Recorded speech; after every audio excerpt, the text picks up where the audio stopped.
I would like to understand how I calibrate to fully appreciating, because I already do appreciate different forms of love.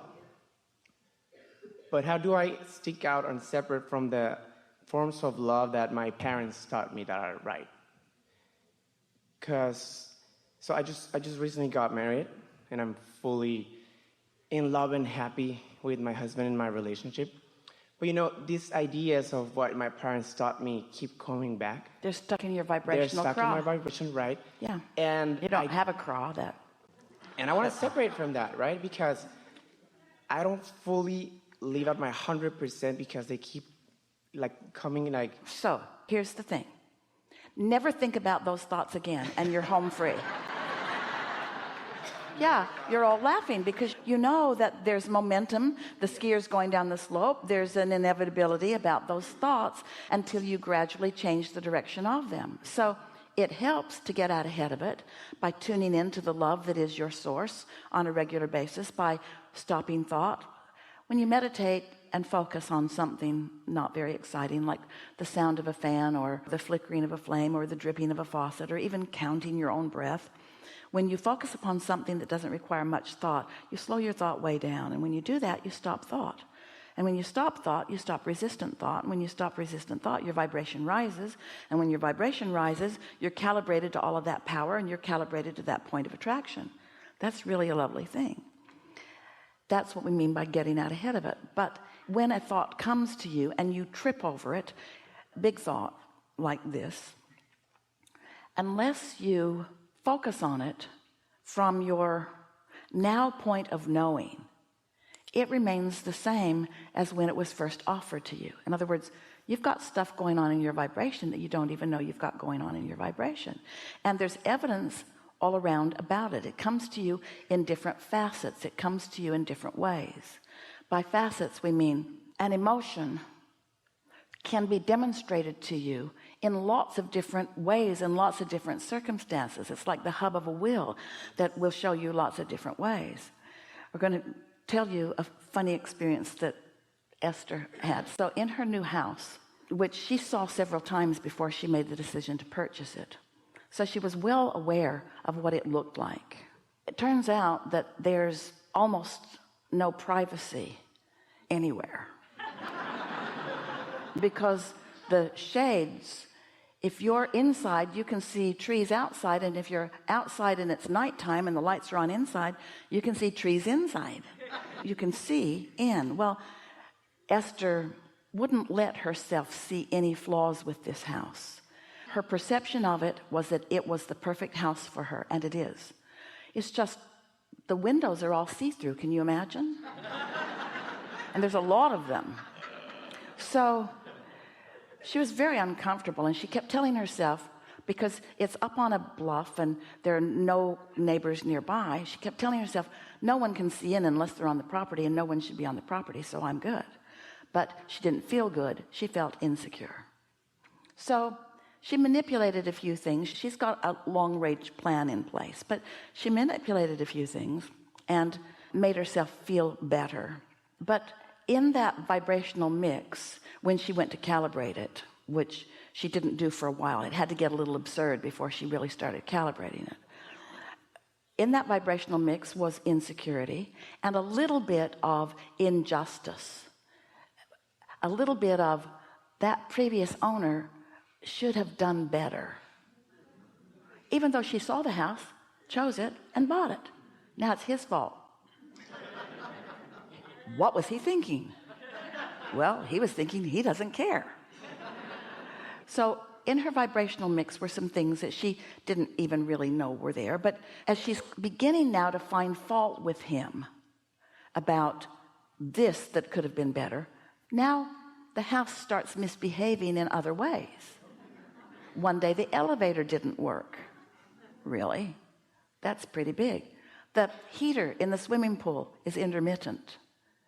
And then she starts attracting people that have known him, and they explain, yeah, he didn't know how to run the house. It really wasn't what it looked like it was. And so now Esther's thinking of the movie Money Pit. Softly, not big, not bigly, softly. So then her feeling of insecurity or her feeling of vulnerability, she didn't sit really to calibrate. She just sort of let the condition calibrate her. Almost anybody would. You have knee-jerk responses to things. And then a series of things began to happen. She was in her hotel room last weekend, and someone rang the phone in her room, and she was in another part of the room, didn't get there in time. The phone stopped ringing, and while she was changing her clothes, someone walked in, even though there was a do not disturb sign on the door. And Esther thought, that has never happened in my whole life. She could put two and two together. She understood that she has this little thing going on in her vibration. Yeah. So then a series of things like that just began happening. Weird things disappearing in setup that never have disappeared before. And Esther knows that it's because she walked into a situation not really paying attention. When she started to pay attention, she didn't like what she saw. She calibrated to what she saw that she didn't like, activated in her vibration, and then every cooperative component in the vicinity to that began showing itself to Esther. Well, when you know about calibration, it doesn't feel like someone else's fault, and it doesn't feel like anything going wrong. It feels like an opportunity to really acknowledge how well things are going for me. Does that make sense to you? Because anything that is active in your vibration will turn up over and over and over again, and it will come to you in so many different varieties of ways that it will show you exactly what your feeling is about this and this and this and this and this. A feeling that you have the ability to change. You have the ability to show yourself that you are secure on every subject in the world, but you have to take the time to do it. Because if you're still carrying around something that you learned from your mother or from your father, they said it and you were little and they were big and you thought they were right, and if you didn't think they were right, they made sure that you did think that they were right, and so they sort of badgered you into calibrating to what they believed, and what they believed was only for them to believe. It didn't have anything to do with you, you see. And so then you come along and you're tuned in, tapped in, turned on, and you are drawn. Oh, you were a cooperative component. You're drawn into this magnificent relationship. And most of the time it feels just like that. But every now and again, something turns up in your experience that activates that belief that doesn't apply. And then the only thing that you've got going on, it's not as big as saying, I have to reconcile beliefs with my parents. It's not as big as that. It's only as big as I've got an active vibration that doesn't match this active vibration, and which one do I choose? Which one do I choose? When you go to a buffet, do you really think it is your responsibility to eat everything on the buffet? Or do you pick and choose? And are you good enough to yourself to pick and choose the things that you prefer? And yet with thoughts, someone's told you that this is the way you should think about this.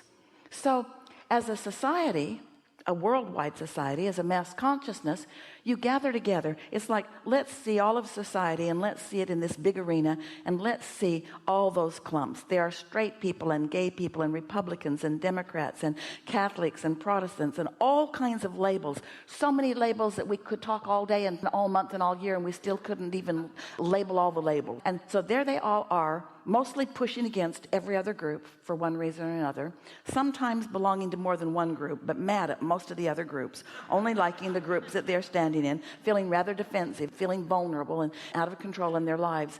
And then we want to give you a perspective of your inner being and acknowledge there are only two groups: those who in this moment are calibrated to their source, or those who in this moment are calibrated to something else. Two groups. And every single group has some of both in it.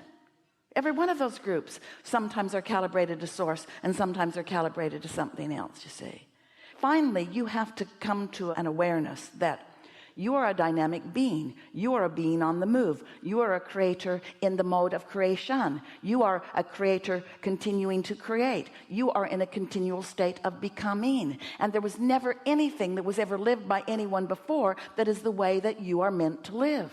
You came into this environment so that you could have your personal experiences, so that you could calibrate to the offness of that, so that you could calibrate to the onness of that. That's what the evolution of all species is about.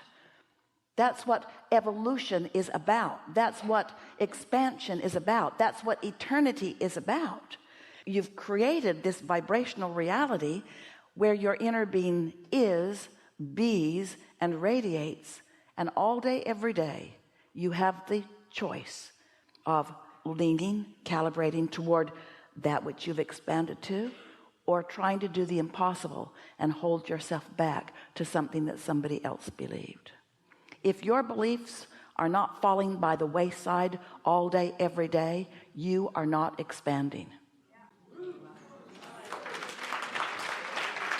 And look at those unwilling to release old beliefs. Look at their misery and their determination and their meanness and their fear. They are so afraid to let go of what they've got, even though it's not working. And you know how we know it's not working, and you know how you could know it's not working. They're miserable. How good does it feel to say to someone, you're doing something that's wrong, and it's so wrong that you are damned for all eternity? That can't be good. How bad does that feel, to feel that way about yourself or about anyone? It's so bogus, it's so off, it's so not what you know, you see.